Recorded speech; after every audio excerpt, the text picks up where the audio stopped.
Hi అండి, నమస్తే. Welcome back to our channel. ఈరోజు వీడియోలో వరలక్ష్మి వ్రతం స్పెషల్గా 3 రకాల వంటలని చూపించబోతున్నానండి. ఇలా పొడి చేసుకున్నామంటే టెంపుల్ స్టైల్లో రుచి వచ్చేటటువంటి పులిహార, చాలా ఫాస్ట్గా అయిపోయేటటువంటి కేసరి అండ్ గారెలు, ఈ 3 రెసిపీస్ని మనకి ఏ పండగన్నా పులిహార గారెలు మాత్రం లేకుండా ఏ పండగ ఉండదండి. ఏ పండగ అయినా సరే ఈ 2 వంటలు కంపల్సరీగా ఉంటాయి. పండగల టైంలో చాలా ఈజీగా ఫాస్ట్గా చేసుకునేటువంటి రెసిపీ వచ్చేసి కేసరి అండి. మనకి ఎప్పుడైనా స్వీట్ తినాలనిపించినప్పుడు కూడా చాలా ఫాస్ట్గా చేసుకునే రెసిపీయే కేసరి. అది కూడా ఎలా ప్రిపేర్ చేసుకోవాలో చూద్దాం. ఇంకా ఒకదాని తర్వాత ఒకటి ఈ 3 రకాల ప్రసాదాలని ఎలా చేసుకోవాలో చూసేద్దామండి. రైస్లో కొంచెం నెయ్యి వేసి అన్నాన్ని ఉడికించుకోవాలండి. అలా వేయటం వల్ల రైస్ అనేది పొడి పొడిలాడుతూ వస్తుంది. ఒక కళాయిలో మెంతులు, మిరియాలు, అలాగే ఆవాలు తీసుకొని వేయించాలండి. దాంట్లోనే కొన్ని బియ్యం కూడా వేసుకొని వేయించుకోవాలి. దాంట్లో ఎండుమిర్చి తీసుకోవాలి. ఒక 5-6 ఎండుమిర్చి తీసుకొని వాటిని కూడా ఇలా వేయించుకోవాలి. లో ఫ్లేమ్లో వేయించుకోవాలండి. అవి వేగిన తర్వాత వాటిని పక్కన ఉంచుకుందాము, చల్లారుతాయండి. అవి వేగిన తర్వాత ఈ చల్లారేలోపు ఒక కళాయి తీసుకోండి. కళాయిలో కొంచెం ఆయిల్ వేసుకోవాలి. ఆయిల్ కొంచెం వేడైన తర్వాత దీంట్లో పల్లీలు వేసుకోవాలి. మీరు ఆయిల్ వచ్చేసి పల్లి ఆయిల్ కానీ నువ్వుల నూనె కానీ వాడుకుంటే చాలా బాగుంటుందండి పులిహోరకి. శనగపప్పు వేసుకోవాలి ఒక 2 టేబుల్ స్పూన్ల. దాంట్లోనే మినపగుళ్ళు కూడా ఒక 2 టేబుల్ స్పూన్లు వేసుకోండి. అవి కొంచెం వేగాలి. అవి వేగిన తర్వాత దాంట్లో జీలకర్ర, ఆవాలు వేసుకోవాలి. వీటి మొత్తాన్ని మనము స్టవ్ లో ఫ్లేమ్లో పెట్టే వేయించుకోవాలండి. అప్పుడే మంచిగా వేగుతాయి. అవి వేగిన తర్వాత దాంట్లో కరివేపాకు, ఎండుమిర్చి 4-5 వేసుకోవాలండి. ఇలాగ కట్ చేసి వేసుకోవాలి. అవి కూడా కొంచెం వేగాక పచ్చిమిర్చి ఒక 3 తీసుకొని వాటిని కూడా ఇలా చిన్న చిన్న ముక్కలుగా కట్ చేసి పచ్చిమిర్చిని కూడా వేసుకోవాలి. అవన్నీ వేగాక దాంట్లో కొన్ని కాజు పలుకులను వేసుకోండి. కాజు బద్ద ఉంటుంది కదా, వాటిని కూడా వేసుకొని వాటిని కూడా వేయించుకోవాలండి. దీంట్లోనే కొంచెం పసుపు వేసుకొని దీన్ని కూడా ఒకసారి మొత్తాన్ని మిక్స్ చేసుకోండి. మనం ముందే చింతపండుని నానబెట్టుకోవాలండి. చింతపండు ఒకసారి కడిగేసి వాటర్ పోసి నానబెట్టుకోవాలి. మీకు నానబెట్టుకునే ఎక్కువ టైం లేదు అంటే హాట్ వాటర్ పోసేసి నానబెట్టండి, త్వరగా నానిపోతుంది. ఇలా చింతపండులో నుంచి గుజ్జు అనేది, చింతపండు గుజ్జు చిక్కగా అనేది తీసుకోవాలండి. ఇలా వీడియోలో చూపిస్తున్నట్లు గుజ్జు మొత్తం ఇలా తీసుకోండి. చేత్తో ఒత్తైనా తీసుకోండి, లేదు అంటే టీ గంట సహాయంతో కానీ జల్లెడ అవి ఉంటాయి కదా, వాటి సహాయంతో కానీ చేసుకోవచ్చు. గుజ్జు వరకు వచ్చేలాగా తీసుకోవాలండి. ఇలాగా చిక్కటి గుజ్జు రావాలి. ఈ చింతపండు గుజ్జు మొత్తాన్ని మనం తాలింపు వేసుకున్నాం కదా, అందులో వేసేసుకొని ఉడికించుకోవాలండి. దీంట్లోనే కొంచెం సాల్ట్ కూడా వేసేసి ఉడికించుకోవాలి. ఆ చింతపండు గుజ్జు అనేది మంచిగా చిక్కగా అయ్యేంత వరకు ఉడికించుకోవాలండి. మీకు టేస్ట్ సాల్ట్ అనేది ఎంత సరిపోతుందో చూసేసి వేసుకోండి. ఈ చింతపండు గుజ్జు అనేది ఉడికేలోపు మనం ముందే వేయించి పెట్టుకున్నాం కదా మెంతులు, ఎండుమిర్చి అన్నీ, వాటిని గ్రైండ్ చేసుకుందామండి. వాటి మొత్తాన్ని ఒక చిన్న మిక్సీ జార్ తీసుకొని దాంట్లో వేసేసుకొని మెత్తగా ఇలా చేసుకోవాలండి. మెత్తడి పొడిలాగా ఇలా చేసుకోవాలి. ఈ పొడి వేసుకోవడం వల్ల చాలా టేస్ట్ వస్తుంది మనకి. మనం గ్రైండ్ చేసుకున్నటువంటి పొడిని ఆ చింతపండు గుజ్జులో వేసుకోవాలండి. వేసుకొని మొత్తాన్ని ఒకసారి కలుపుకోండి. ఆ పొడి చింతపండు గుజ్జు ఉడికేంత వరకు ఉడికించుకోవాలండి. అవి ఉడుకుతున్నంతసేపు ఆ స్మెల్ మాత్రం మన ఇంట్లో మంచిగా కొడుతూ ఉంటుందండి. చింతపండు గుజ్జు అనేది ఉడికే లోపల మనము గారెల పిండి గ్రైండ్ చేసి పక్కన పెట్టేసుకుందాం. అప్పుడు ఈజీగా వేసుకోవచ్చు కదా. దీనికోసము మినపగుళ్ళని ముందు రోజే నానబెట్టుకోవాలి. మినపగుళ్ళలో కొంచెం బియ్యం వేసి నానబెట్టుకోవాలండి. అప్పుడు బాగా వస్తాయి, క్రిస్పీగా టేస్టీగా ఉంటాయి అన్నమాట. వాటి మొత్తాన్ని కడిగేసి ఒకసారి మనము పక్కన ఉంచేసుకుందాము. మనకి మధ్యలో చూసుకుంటే చింతపండు గుజ్జు కూడా ఉడికిపోయిందండి. ఇది స్టవ్ ఆఫ్ చేసేసుకుందాం మనం. ఇప్పుడు గారెల పిండికి మినపగుళ్ళు అనేది గ్రైండ్ చేసుకుందాము. ఒక మిక్సీ జార్ తీసుకోండి.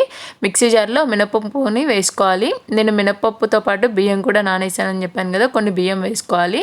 మీరు కావాలంటే దీన్ని గ్రైండర్లో అయినా వేసుకోవచ్చు.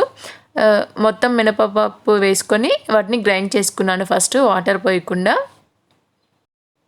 తర్వాత దానిలో కొన్ని వాటర్ పోసుకొని మళ్ళీ గ్రైండ్ చేసుకున్నాను. అలా కొన్ని వాటర్ పోసుకుంటే గ్రైండ్ చేసుకోండి. అప్పుడు మీకు మరి లూజ్ అవ్వకుండా కొంచెం గట్టిగా వస్తుంది పిండి.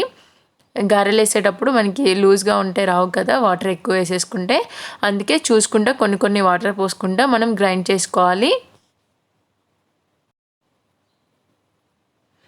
చూసారు కదా, పిండి అనేది ఇలాగా మెత్తగా వచ్చేలాగా గ్రైండ్ చేసుకోవాలండి. ఈ పిండి మొత్తాన్ని మనం బౌల్లోకి తీసేసుకుందాము. ఇప్పుడు ఈ పిండి మొత్తాన్ని బౌల్లోకి తీసేసుకొని ఇంకా మిగిలిన పిండి ఉంటుంది కదా, మిగిలిన మినపప్పు అది కూడా వేసేసుకుందాము గ్రైండ్ చేసుకోవడానికి. ఇప్పుడు వేసేటప్పుడు లాస్ట్ టైం వేసే దాంట్లో కొంచెము మీరు కొత్తిమీర, కరివేపాకు, పచ్చిమిర్చి వేసుకొని గ్రైండ్ చేసుకోవచ్చు. లేదు అలా వేసుకోము ప్లెయిన్గానే వేసేసుకుంటాము తర్వాత వేసుకుంటాము అన్న పిండిలో డైరెక్ట్గా వేసుకుంటామన్నా వేసుకోవచ్చు. అప్పుడు పచ్చిమిర్చిని చిన్న చిన్న ముక్కలుగా కట్ చేసేసి కరివేపాకును కూడా చిన్న చిన్న ముక్కలుగా కట్ చేసి వేసుకోవచ్చు. నేను దీంట్లోనే వేసేసి గ్రైండ్ చేస్తున్నాను. చూసారు కదా, ఇది కూడా మెత్తగా ఇలా పట్టాలి. పట్టుకున్న దాన్ని ఇలా బౌల్లోకి తీసేసుకోవడమే. ఇలా గిన్నెలో వేసిన పిండిని మొత్తాన్ని మిక్స్ చేసుకోవాలండి. మొత్తం కలిసేలాగా మిక్స్ చేసుకోండి. అది మొత్తము మంచిగా ఎక్కువసేపు కలుపుకోవాలండి పిండి. అప్పుడు మనకి గారెలు మంచిగా వస్తాయి. ఇందులో నేను వీడియోలో చూపిస్తున్నట్లు కలుపుకోండి మంచిగా. పిండి అనేది ఇలా ఎక్కువసేపు మంచిగా కలపండి మొత్తము. ఇలా కలిపిన పిండిని మనము పక్కన ఉంచేసుకుందాము. దీన్ని లాస్ట్లో గారెలు వేసుకుందాము. ఇప్పుడు మనము పులిహోర కోసము అన్నాన్ని ఆరబెట్టుకుందామండి. అన్నం ఉడికింది కదా, దాన్ని ఆరబెట్టుకుందాం. ఒక బౌల్ తీసుకొని ఆ బౌల్లో ఇలా రైస్ మొత్తాన్ని వేసుకోవాలండి. ఈ రైస్ మొత్తాన్ని వేసుకొని ఆరబెట్టుకుందాము. ఇలాగా బౌల్లో వేసుకొని ఆరబెట్టుకుంటే రైస్ అనేది త్వరగా ఆరుతుంది. ఆరిన తర్వాత మనం చేసుకున్నామంటే పులిహోర పొడిపొడిలాడుతూ చక్కగా ఉంటుందండి. మనం నెయ్యి వేసుకొని ఉడికించుకోవడం వల్ల అన్నం కూడా పొడిపొడిలాడుతూ వచ్చిందండి. చూసారు కదా, అన్నం అనేది ఇలా ఆరబెట్టుకున్నామండి. దీంట్లోనే ఇప్పుడు కొంచెం ఆయిల్ వేసుకోండి. ఒక స్పూన్ తీసుకొని ఆ స్పూన్లో కొంచెం ఆయిల్ వేసుకోండి. దాంట్లో కొంచెం పసుపు, కరివేపాకు చిన్న చిన్న ముక్కలుగా కట్ చేసి కరివేపాకుని వేసుకోండి. ఈ మొత్తాన్ని కలపండి. ఆయిల్లో ఈ మొత్తం మిక్స్ అయ్యేలాగా పసుపు అది కలిపేసి అది ఆ రైస్లో వేసేసి మొత్తాన్ని ఇలాగా మిక్స్ చేసుకోండి. దీంట్లోనే కొంచెం సాల్ట్ కూడా వేసేసి మొత్తాన్ని కలుపుకోవాలండి. అలా కలుపుకోవడం వల్ల చాలా బాగుంటుంది. ఆ తర్వాత పులుసేసి కలుపుతాం కదా, టేస్ట్ అనేది చాలా బాగుంటుందండి. ఇలా చేయండి ఒకసారి. ఇప్పుడు దీంట్లో మనము చింతపండు గుజ్జుని రెడీగా పెట్టుకున్నాం కదండి, ఆ చింతపండు గుజ్జుని వేసేసి మొత్తాన్ని మిక్స్ చేసుకోవాలండి. ఫస్ట్ ఒక 2 టేబుల్ స్పూన్లు వేసుకోండి. వేసుకొని మొత్తాన్ని రైస్ని కలుపుకోండి. మీకు ఒకవేళ చింతపండు పులుసు సరిపోలేదు, పులుపు సరిపోలేదు అనుకుంటే అప్పుడు మళ్ళీ వేసుకొని కొంచెం కలుపుకోండి. అది మనం తీసుకునే చింతపండుని బట్టి ఉంటుందండి, అది దాని పులుపుని బట్టి ఉంటుంది. అందుకే మీకు ఎంత కావాలో ఒకసారి చెక్ చేసుకుంటే వేసుకోండి, పులుపు సరిపోయిందో లేదో. ఇలా మొత్తాన్ని మిక్స్ చేసుకోండి. మనకి పులిహోర అనేది రెడీ అయిపోయిందండి. దాన్ని పక్కన ఉంచేసుకుందాం. ఇప్పుడు మనము ఎంతో ఫాస్ట్గా చేసుకునేటటువంటి రెసిపీ అండి కేసరి. దీనికోసం మనము ఒక స్టవ్ మీద వాటర్ పెట్టుకోవాలండి. వాటర్లో కొంచెం కుంకుమ పువ్వు వేసి వాటర్ని కాగనివ్వాలి. ఇంకొక స్టవ్ మీద కళాయి పెట్టుకొని కళాయిలో కొంచెం నెయ్యి వేసుకోవాలి. నెయ్యిలో ఇలాచి అండ్ కాజు కావాలంటే కిస్మిస్ నెయ్యిలో వాటిని వేయించుకోవాలండి. ఆ వేగిన తర్వాత దాంట్లో బొంబాయి రవ్వ వేసి బొంబాయి రవ్వను కూడా వేయించుకోవాలి. మనం ఈ ప్రాసెస్ మొత్తాన్ని స్టవ్ని లో ఫ్లేమ్లో పెట్టే వేయించుకోవాలండి. ఈ బొంబాయి రవ్వ మొత్తాన్ని ఆ డ్రై ఫ్రూట్స్లోనే మనం బొంబాయి రవ్వని వేయించుకోవడం వల్ల మంచి టేస్ట్ వస్తుందండి. అది వేగిన తర్వాత మనం పక్కన కాగబెట్టుకున్నటువంటి వాటర్ ఉన్నాయి కదా, ఆ వాటర్ని పోసుకోవాలండి. మనకి ఎంత సరిపోతుందో చూసి ఆ వాటర్ అనేది పోసుకోవాలి. మనం రవ్వ అనేది వేయించుకున్నాం కాబట్టి వాటర్ కూడా వేడి చేసి పోసుకున్నాం కాబట్టి మనకి ఇది ముద్ద అనేది అవ్వదండి, చాలా మంచిగా వస్తుంది. రవ్వ అనేది మంచిగా వేగి ఉండాలి, అది మంచిగా వస్తుంది అనమాట. అప్పుడు వాటర్ పోసినా ముద్ద కాకుండా మంచిగా వస్తుంది. దీనిలో ఒక కప్పు బొంబాయి రవ్వకి 3 కప్పుల వాటర్ అనేది పోసుకోవాలండి. 1.5 కప్పు షుగర్ వేసుకోవాలి. కప్పు మెజర్మెంట్లో కావాలి అంటే అలా వేసుకోవాలి. నేను ఇప్పుడు షుగర్ కూడా వేసేసాను. వేసేసి మొత్తాన్ని ఇలాగా మిక్స్ చేసుకుంటున్నానండి. మనకి చూసారు కదా, రెడీ అయిపోయింది.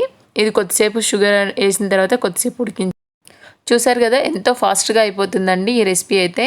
ఎలాంటి పండగకైనా ఏ పూజకైనా మనం చాలా ఫాస్ట్గా చేసుకోవాలి అనుకున్నప్పుడు, ఏదైనా ప్రసాదం పెట్టాలి అనుకున్నప్పుడు ఇలా కేసరి చేసేసుకోండి.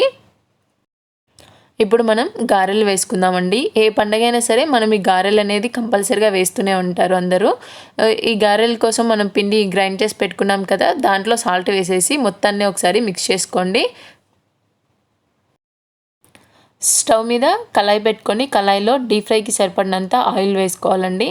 ఆయిల్ వేడైన తర్వాత కొంచెం కొంచెం పిండి తీసుకుంటా ఇలాగ ఒత్తి గారెలాగా ఒత్తేసి వేసుకోవడమే. మనం ఈ గారెల్ని కాల్చుకునేటప్పుడు హై ఫ్లేమ్లో పెట్టకండి. పప్పు అనేది లోపల పప్పులాగే ఉంటుంది, పైన కలర్ మారుతుంది కానీ లోపల ఉడకదు. సో మీడియం ఫ్లేమ్లో పెట్టేసేసి మనము గారెలు అనేది వేసుకోవాలి, కాల్చుకోవాలన్నమాట. అప్పుడు మనకి లోపల దాకా కాలి పైన మంచిగా వస్తాయండి. మనం బియ్యం కూడా వేసాం కాబట్టి క్రిస్పీగా మంచిగా వస్తాయి. ఇలా వరలక్ష్మి వ్రతం రోజు 3 రకాల ప్రసాదాలు చేసి పెట్టుకోవచ్చండి. మీరు ఒకవేళ 5 రకాలు పెట్టాలి అనుకుంటే మనం రైస్ ఉడికించుకునేటప్పుడే ఇంకొంచెం రైస్ ఎక్కువ వేసి దాన్ని దద్దోజనం కింద కొంచెం రైస్ తీసి దద్దోజనం కింద కూడా చేసుకోవచ్చు. శనగల్ని ముందు రోజే నానబెట్టేసి తర్వాత రోజు తాలింపు వేసి అది కూడా పెట్టుకోవచ్చు. అది ఒక ప్రసాదం లాగా కూడా పెట్టుకోవచ్చు. అప్పుడు 5 రకాల ప్రసాదాలు అయిపోతాయి కదా. మీకు కనుక ఈ వీడియో నచ్చినట్లయితే లైక్ చేయండి, షేర్ చేయండి, సబ్స్క్రైబ్ చేసుకోండి. పక్కనే ఉన్న బెల్ గంటని క్లిక్ చేయండి. Please support me.